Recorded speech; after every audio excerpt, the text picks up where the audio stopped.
สวัสดีนะครับวันนี้เนี่ยผมจะมาทำงาน DIY รั้วไม้ไผ่แบบนี้อย่างง่ายๆกันนะครับว่ามีค่าใช้จ่ายอะไรบ้างวัสดุอะไรบ้างขั้นตอนมีอะไรบ้างนะครับเผื่อพี่ๆน้องๆสนใจอยากจะลองทำตามผมนะครับก็เป็นรั้วไม้ไผ่แบบง่ายๆนะครับผมติดอยู่ที่หน้าบ้านลักษณะแบบนี้ก็ไปชมกันได้เลยนะครับขั้นตอนแรกนะครับเราก็มาวัดความกว้างของรั้วที่เราจะทำกันก่อนเลยนะครับโดยของผมเนี่ยครับก็มันด้านละ1.40 เมตรนะครับมี2ด้านนะครับก็กลายเป็น2.80 เมตรแต่ว่าผมลองดูตัวน้ำหนักของไม้ไผ่แล้วที่จะเอามาทำนะครับปรากฏว่าถ้าเราแบ่งเป็น2บานเนี่ยข้างละ1.40 เมตรนะครับปรากฏว่าผมดูแล้วเนี่ยน่าจะหนักมากจนยกไม่ไหว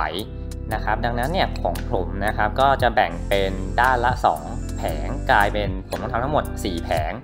นะครับแผงหนึ่งเนี่ยกว้างประมาณ66 เซนติเมตร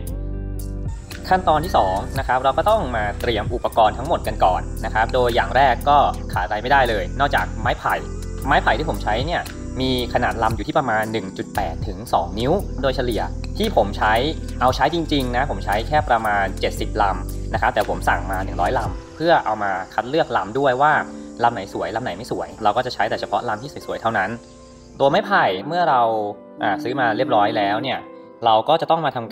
ำความสะอาดก่อนนะครับเพื่อให้สิ่งสกปรกฝุ่นหรือว่ารอยเปื้อนต่างๆเนี่ยออกไปจากลำไม้ไผ่ของเราเนี่ยก็จะสวยอย่างที่2นะครับก็คือน็อตผมใช้น็อต 2.5 นิ้วจำนวน250ตัวนะครับก็ซื้อมาประมาณ1กล่องทั้งหมดนะครับราคาเนี่ยผมซื้อเป็นแยกนะแต่ว่าถ้าเป็นกล่องนะครับโดยทั่วไปเนี่ยน่าจะประมาณ300 ถึง 350 บาทต่อกล่องมี250ตัวใช้เกือบหมดเลยอย่างที่3นะครับก็คือเลื่อยอะไรก็ได้นะครับเพื่อเรามาตัดไม้ไผ่ตามขนาดที่เราต้องการ4ตลับเมตร5 Impact Driver หรือว่าสว่านไฟฟ้าบวกกับดอกสว่านก็ได้นะครับเพื่อเอามายิงน็อตแบบธรรมดามีสายก็ได้นะครับแต่ที่ผมใช้เนี่ยเป็น Impact Driver ของที่มีแบตเตอรี่อยู่ก็จะสะดวกนิดหนึ่ง6สีนะครับผมใช้สีวูดสเตนนะครับเพื่อเอามาเคลือบไม้ไผ่คือจริงๆเนี่ยเราสามารถที่จะเลือกไม้ไผ่แบบกันมอดกันปลวกได้นะแต่ว่าราคาก็จะเพิ่มขึ้นมาอีกนะครับผมซื้อไม้ไผ่ธรรมดาตามชาวบ้านนะครับแล้วก็ใช้วิธีในการซื้อสีเคลือบมาเคลือบแทนโอเคพอเราเตรียมอุปกรณ์ครบทั้งหมดแล้วนะครับก็มาสู่ขั้นตอนต่อไปกันเลยก็คือขั้นตอนที่3ผมเนี่ยตัดไม้ไผ่ก่อนนะครับเพื่อเอามาทำสันไม้ไผ่เพื่อยึดไม้ไผ่ที่เป็นแผงโดยความยาวที่เอามาตัดเนี่ยผมตัดความยาวเท่ากับความกว้างของแผงที่ผมจะติดเลยก็คือ66 เซนติเมตรอย่างที่บอกไปจำนวนแผงละ3ท่อนนะครับผมจะติดบนกลางล่างเพื่อให้แน่นหนาอยู่นิดนึงแล้วก็ข้อดีของการทำวิธีนี้เนี่ยจะช่วยให้ไม้ไผ่เนี่ยเรียงตัวกันสวยไม่เบี้ยวไปไม่เบี้ยวมาแล้วก็ขนาดเนี่ยเท่ากันตั้งแต่หัวจนท้ายนะครับคือถ้าเราไปดูไม้ไผ่ตามธรรมชาติเนี่ยมันจะไม่เท่ากันนะมีด้านหนึ่งใหญ่กว่าอีกด้านหนึ่งเราก็ใช้วิธีนี้ในการคุมความกว้างของลำไม้ไผ่แล้วก็การเรียงตัวของไม้ไผ่ได้สวยงามมากขึ้นนะครับนอกจากนั้นนะครับวิธีนี้เนี่ยยังช่วยลดภาระของน็อตนะครับที่ยึดกับตัวรั้วเหล็กของเราด้วยคือถ้าเราไม่ใช้วิธีนี้เนี่ยเราจะต้องยึดน็อต1ลำไม้ไผ่ต่อน็อต2ตัวหัวท้ายหรือหัวกลางท้ายเลยแต่ถ้าเราใช้วิธีนี้นะครับตัวน็อตที่เรายึดกับรั้วเหล็กเนี่ยเราจะใช้แค่ไม่กี่ตัวเพื่อยึดให้แผงทั้งแผงเนี่ยติดกับรั้วเหล็กเท่านั้นนอกจากนั้นเนี่ยยังช่วยให้ติดตั้งง่ายขึ้นด้วยนะครับวิธีนี้คือเราทำมาเป็นแผงเนาะแล้วเราไปติดเนี่ยก็ยกไปเป็นแผงแล้วก็ยิงน็อตเข้ากับรั้วเหล็กได้เลยง่ายมากนะครับขั้นตอนที่4นะครับเมื่อเราได้ลำไม้ไผ่ที่จะนำมาเป็นสันไม้ไผ่ที่เราจะยึดแผงไม้ไผ่แล้วเนี่ยเราก็เอาสันไม้ไผ่ตรงนี้นะครับมายึดกับลำไม้ไผ่ได้เลยโดยที่ผมเริ่มนะครับผมจะติดตัวไม้ไผ่ที่เป็นลำเนี่ยด้านซ้ายแล้วก็ด้านขวาแล้วก็ยึดกับตัวสันไม้ไผ่บนแล้วก็ล่างก่อนเพื่อให้เป็นรูปของแผงไม้ไผ่ทั้งหมดโดยเราวัดขนาดเนี่ยด้านบนให้เท่ากันด้านล่างให้เท่ากันนะครับจะทำให้ตัวแผงไม้ไผ่ของเราเนี่ยตรงขนานกันทั้งแผง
ขั้นตอนที่5นะครับเมื่อเรายึดสันไม้ไผ่กับไม้ไผ่ลามซ้ายขวาแล้วเนี่ยมันจะได้ออกมาเป็นกรอบรั้วแล้วอย่างที่เห็น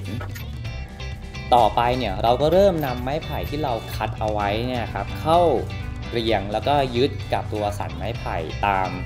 ดั้งได้เลยนะครับทั้ง3ดั้งก็เรียงไปยึดไปแล้วก็วัดไปด้วยนะครับเพื่อไม่ให้แผงเนี่ยมันเบี้ยวไปก็ค่อยๆยึดไปเรื่อยๆจนเสร็จเป็นแผงๆไปผมจะทำลักษณะแบบนี้ทั้งหมดเนี่ย4แผงด้วยกันนะครับ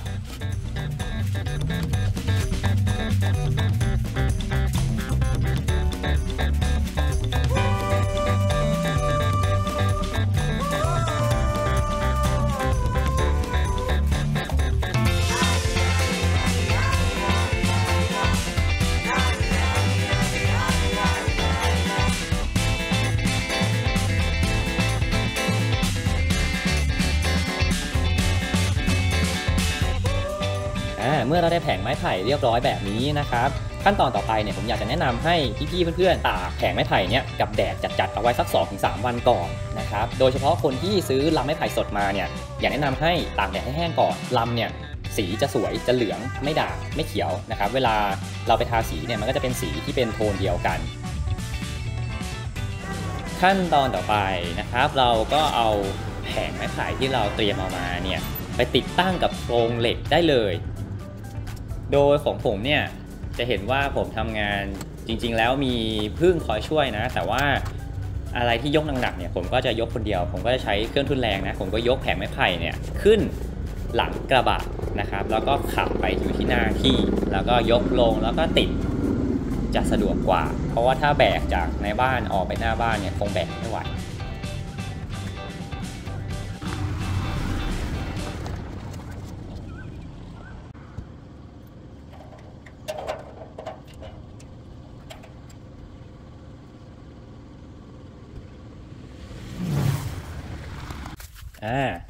การยกขึ้นติดตั้งของผมนะครับพี่ๆจะสังเกตเห็นว่าดั้ง3ดั้งที่ผมทำมาเป็นสันไม้ไผ่เนี่ย3ตอนเนี่ยผมทำมาเพื่อวางกับโครงเหล็กที่มันมีอยู่แล้วเพื่อให้การติดตั้งเนี่ยง่ายผมก็ทำง่ายๆเลยครับก็ยกแผงไม้ไผ่ลงเนาะแล้วก็ยกขึ้นวางบนเหล็ก3ชั้นนั้นเลยนะครับมันจะวางซ้อนกันพอดีกับสันไม้ไผ่ที่เราเตรียมมาไว้วัดเอาไว้ก็ง่ายๆก็ยกขึ้นวางแล้วก็ยิงน็อตยึดกับโครงเหล็กแค่นี้ก็อยู่แล้ว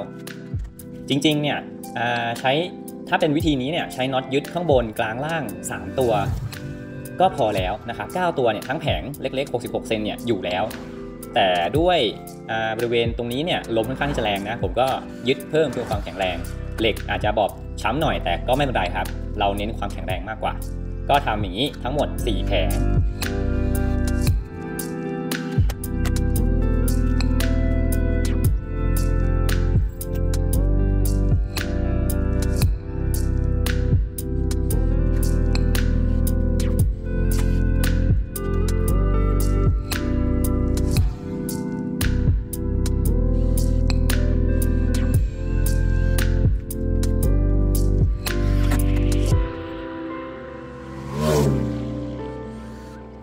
เมื่อเรายึดแผงไม้ไผ่เสร็จเรียบร้อยแล้วนะครับต่อไปก็คือการทาสีแต่ว่าถ้าของพี่ๆเพื่อนๆท่านใดนะครับที่ไม้ไผ่เนี่ยยังไม่แห้งดีผมก็แนะนำให้รอไปก่อนก็คือติดทิ้งเอาไว้ก่อนได้ไม่เป็นไรนะครับให้ตากแดดโดยธรรมชาติไปจนมันแห้งสนิทนะเราค่อยกลับมาทาสีก็ได้โดยวิธีการทาสีนะครับก็ใช้สีที่เราซื้อมานะเป็นสีเคลือบไม้นะครับจะแล้วแต่ชอบนะใครจะทาเป็นวูสเตนที่มีสีก็ได้หรือใครชอบสีไม้ไผ่เดิมๆเนี่ยก็ซื้อวูสเตนแบบใสมาเคลือบก็ได้ไม่ว่าจะเป็นเงาหรือกึ่งด้านอะไรนี้แล้วแต่ชอบเลยนะครับแต่ส่วนตัวของผมเนี่ยเดี๋ยวผมจะลงเป็นสีสักเนี่ย1รอบนะครับแล้วรอบที่2เนี่ยลงเป็นสีใสเงานะเคลือบอีกชั้นหนึ่งเป็นทั้งหมด2ชั้นแต่ตอนนี้เนี่ยผมยังไม่ทานะเพราะว่าไม้ไผ่ของผมเนี่ยมันยังไม่แห้งดี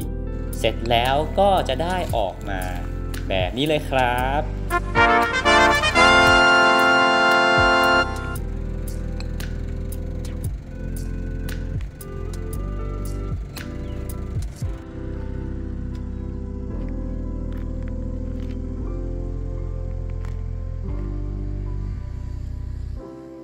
เป็นไงกันบ้างครับงานทำรั้วแบบ DIY ง่ายๆแบบนี้ ก็ไม่ได้ยากอย่างที่คิดใช่ไหมล่ะครับสำหรับเพื่อนๆพี่ๆน้องๆนะครับที่สนใจเนี่ยก็สามารถทำตามแบบผมได้แล้วก็ถ้ามีคำถามอะไรก็สามารถคอมเมนต์ได้ข้างล่างนะครับผมจะพยายามเข้ามาตอบให้ทุกรายละเอียดเลยเราสามารถใช้เวลาว่างหลังเลิกงานนะครับหรือไม่ก็เวลาว่างวันเสาร์อาทิตย์เนี่ยทำรั้วแบบนี้ได้ผม2 เมตร 80นะครับใช้เวลาประมาณ 3-4 วันแต่ว่าใช้เฉพาะช่วงเวลาว่างเท่านั้นก็เสร็จแล้วก็ง่ายๆงาน DIY ของผมต่อไปเนี่ยจะเป็นอะไรนะครับเพื่อนๆพี่ๆน้องๆสามารถคอยติดตามได้ที่ Channel พึ่งแอนเชษนี้คอยติดตามชมกันนะครับ